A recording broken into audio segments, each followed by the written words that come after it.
Hello and welcome back to Guts and Glory MMA, and today I am joined on the line by Frans the Black Mamba Mlambo. How are you doing, Frans? Good. How are you, man? I'm doing very well. I'd say you're doing a bit better than me this time, but coming up to Christmas and a little bit, the bank is a little bit healthier. Hey, what can I say? Good times in the build up to Christmas. Yeah, man, good times. It's going to be a good end of the year for sure. Excellent stuff. Before we talk about Copa Combate, because we haven't caught up with you now in a while, I would like to kind of go back to the start of 2021. The last time we spoke, you were, after breaking into the rankings in Bellator, you were ranked number 10 in the world, and it was kind of looking like, you know, things were on the up and up in Bellator. And then, of course, the news came down the line that you were released along with a lot of the other Irish fighters because they hadn't shows planned in Europe. Kind of... Where was your mindset at then, and what was the goal coming off the back of that going into 2021? It was a scary time, man, because like I said, like I had just been ranked, and then my contract isn't re-signed, like, so it was a horrible position to be in. I was just in limbo, like where do you go from here, like, you know what I mean? And at the time I didn't have anything coming up, and then obviously very soon after that fan opportunity came up. And then we climbed onto that went all good. The next up was this thing, so it all moved very quickly, man, and it all worked out. Very good. And the fight exclusive night, Fenn, you were talking about there, that title kind of came about on relatively short notice in May against Jonas Magard. And did you see that as kind of a launching point, a relatively new promotion in Europe? They're doing things quite well, and they seem to put on quite a good show, a big show. Were you kind of hoping to use that as a platform to get back to a Bellator or a UFC or something along those lines? Something like that, yeah, because who they actually offered me at first was Taylor Lapilos. That's who they flashed in front of me, like, and I was like, right. Like, I obviously just got off Bellator. If I get this win against this guy, like, you know what I mean? That could be the ticket. That could be the ticket, you know what I mean? And that's exactly what I said he was, you know what I mean? So that's why I wanted him so bad. And then it didn't work out. And then it goes, right, we can't get you him, but then we'll give you the title. I was like, right, at least that's something, like, yeah, you know what I mean? But I was still after him, like, because, like I said, I thought he was my ticket at that time. So that didn't work out, and then after that, after we got that title, anyways, we got this opportunity here with Copa Combate, and the rest, as they say, is history. Yeah. Yeah, so May was the title fight. You win the title, and you're kind of still a little bit in limbo because the Lautner fight didn't work out, and you're kind of wondering what's next still. And then in August, Palahan won the European tournament in Combate Global and booked the spot for Ireland in the Copa. He kind of kicked down the doors over there for the Irish to head over. Do you think like there'll be a lot more follow in your footsteps now over to Combate Global, given the kind of the rise of Combate, especially in 2021? No, definitely. Like, I can tell you now for sure there will be. Yeah. Like, that, like 100%. Like, very you know good. What I mean? Yeah. And then it started with Brave. That's what happened with Brave, and I got on Brave, and then now everybody's in Brave, and I got on this. Now I opened doors.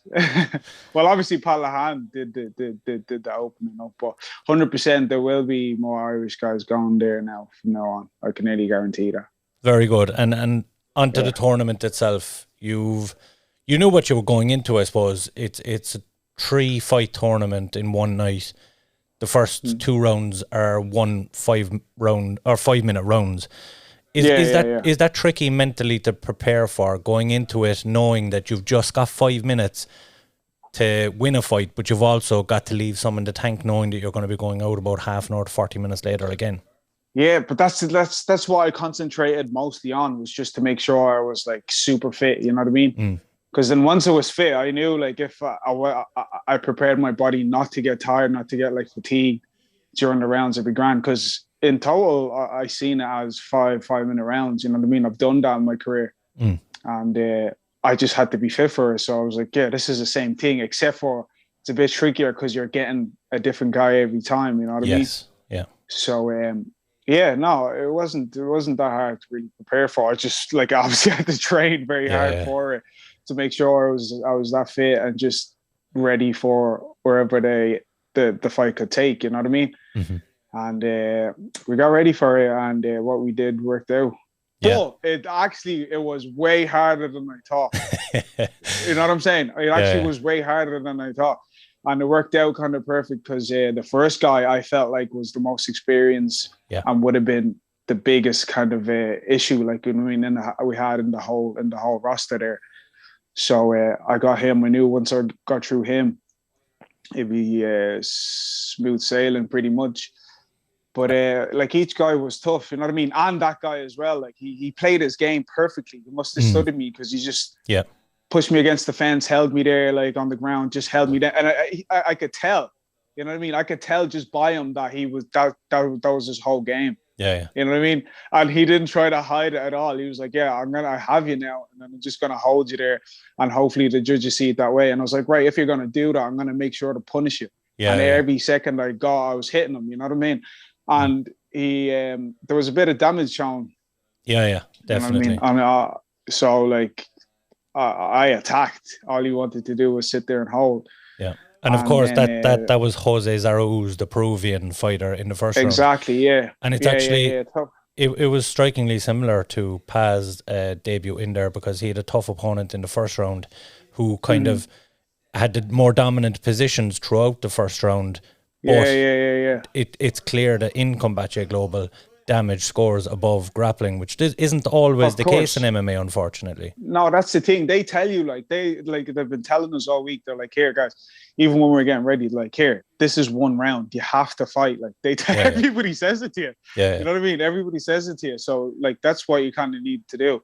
And so holding isn't going to cut it. And I just did what I needed to do. You know what I'm saying?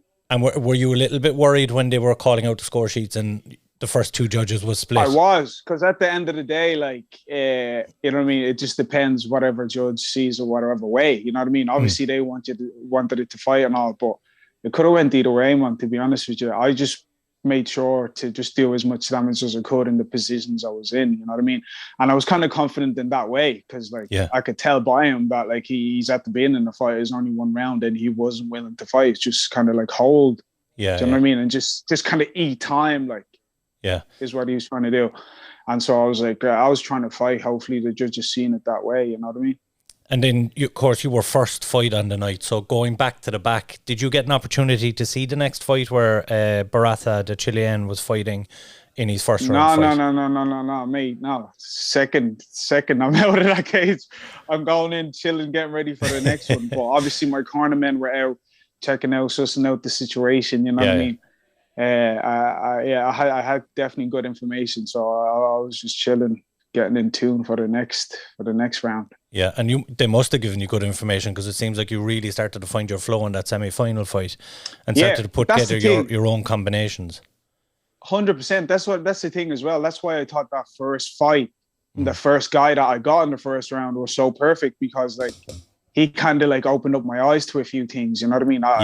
Like I had to make my distance. I had to be more slick and stuff on the feet, and that's what I brought into the next few rounds. Then, you know what I mean? Because I got a bit sloppy here and there, but I had my corner telling me to just keep concentrated in that. You know what I mean? And then, of course, after beating Barata in an impressive performance, you had Kevin Cordero, who's kind of, there's two kind of golden boys of Combate Global at the moment. You have Kevin Cordero and Puez in the lightweight division, seem to be their stars at the moment. Cordero, of course, after coming off the win over Ricky Bandejas earlier this year. And that was an absolute war of a fight. Did you expect Cordero? Did you expect him to bring that much heat throughout the fight? I didn't at all. You know what I'm saying? Like, that's what I mean. You take some people for granted, like, they just come out and surprise you. Because I hit that guy with some serious shots, like, and he just kept coming to the very end. You know what I mean? So yeah, definitely all respect to him, like, because I'm still feeling it. I'm the winner. I mean, I didn't get that much damage really, but I'm still feeling it. How only I feel sorry for how them must feel Yeah, at this time of stage. But yeah, no, man, he gave it to me. To be honest, I'm not gonna lie. He brought the pain. And like everyone kind of saw Cordero as this jiu-jitsu guy. So was it a big Mm, shock, especially in the third round, that he was willing to stand and trade with you and kind of, like you said, he was almost Nate Diaz-esque the way he kept coming forward, taking punishment. yeah, yeah, no, but like I knew all he was hoping for was a Hail Mary, you know what I mean? Hmm. Because just with the kind of shots he was throwing, and he kind of drawed me into that type of fight, and I was like, right, mate, I can give it to you because I was like, I don't think if I caught him cleanly, like there isn't too many shots he can handle, but even though he kept handling them Yeah, and coming forward. But I was like, eventually I'm gonna clock you. So I was like, right, let's do it. Because he kind of hit me a few times. I was kind of like, you know what, they're all right. Like yeah. they're not threatening flipping power shots. You know what I mean? So I was like, I could do this all day. Hmm. And yeah, we made it happen. Very good.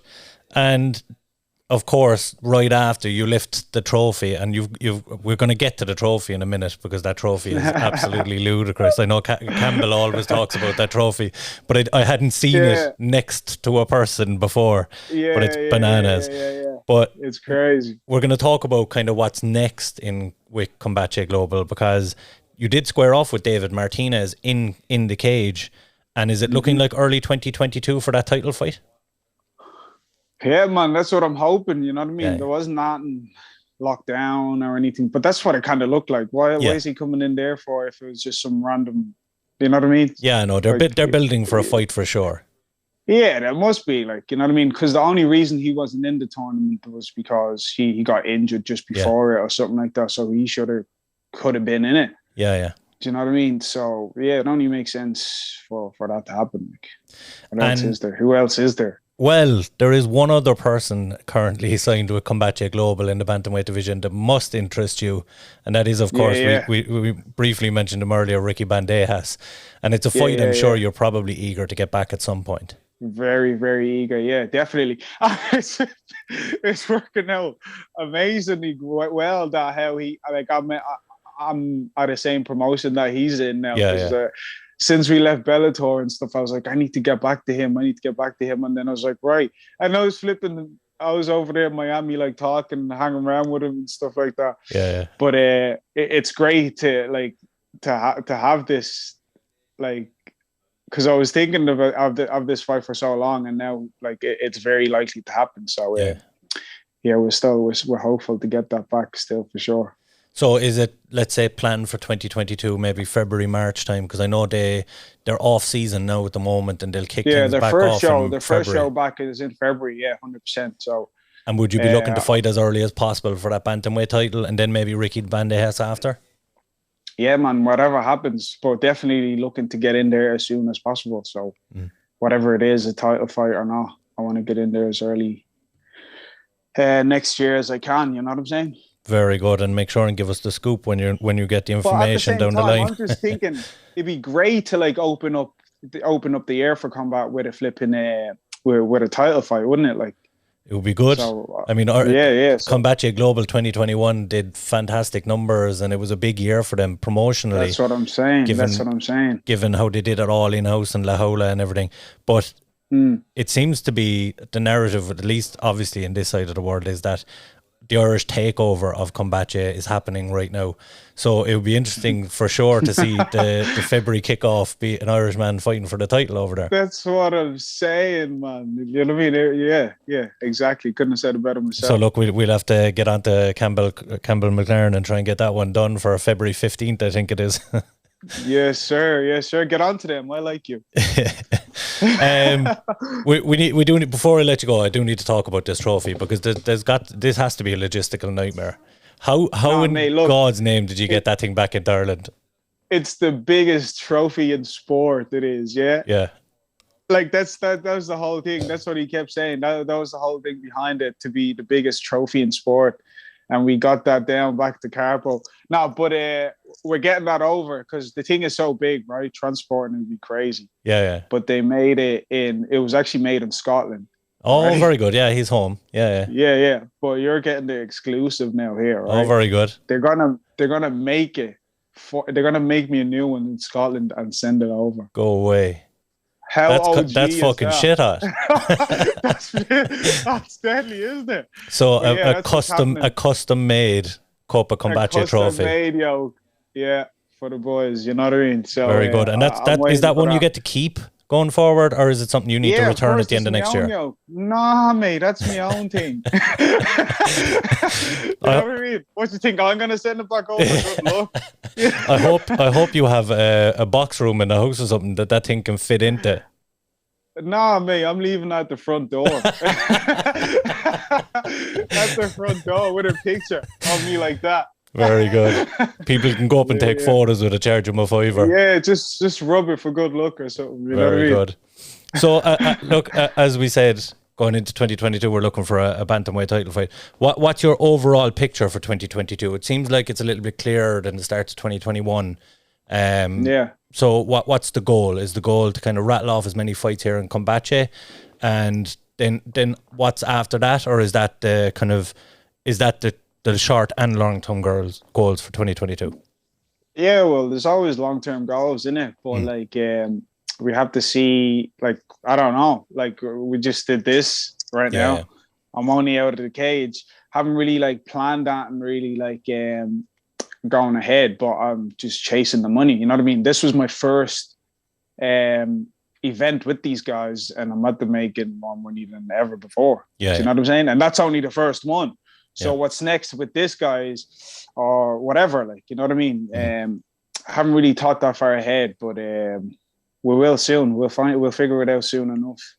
But we're just going to enjoy the rest of the year and see what's next. And enjoy Christmas, of course. I know Palahan was saying it when he after he made his debut. Is Combate Global coming back to Dublin or coming to Ireland a more realistic thing? Now I've spoken to Campbell. It's not going to happen in 2022. But are we pushing for 2023 and we're going to get this thing back here and we're going to put on a show for the rest of the world? Yeah. Like, and seeing as there's going to be a few more Irish guys going over to Combate Global, if like, you know what I mean, if there's a big load of guys there fighting, there's no reason why they wouldn't. But I didn't even actually conceive of that idea, so yeah, it's new to me. But yeah, definitely be awesome. That'd be good. Yeah. Very good. Campbell, you heard it here. We're gonna eventually drag you over to Ireland and we're gonna put on a show. I know Campbell would be quite happy to sit in Ireland and drink some whiskey close enough to home as well. Yeah, he wouldn't mind that at all. He wouldn't mind that at all. So listen, it's been an absolute pleasure having you on, and congratulations again on an absolutely massive win, probably the biggest win of your career. And have a Merry Christmas, friends, and hopefully we speak to you in the new year. Thank you, sir. Have a good one, yeah? Cheers. All right, peace.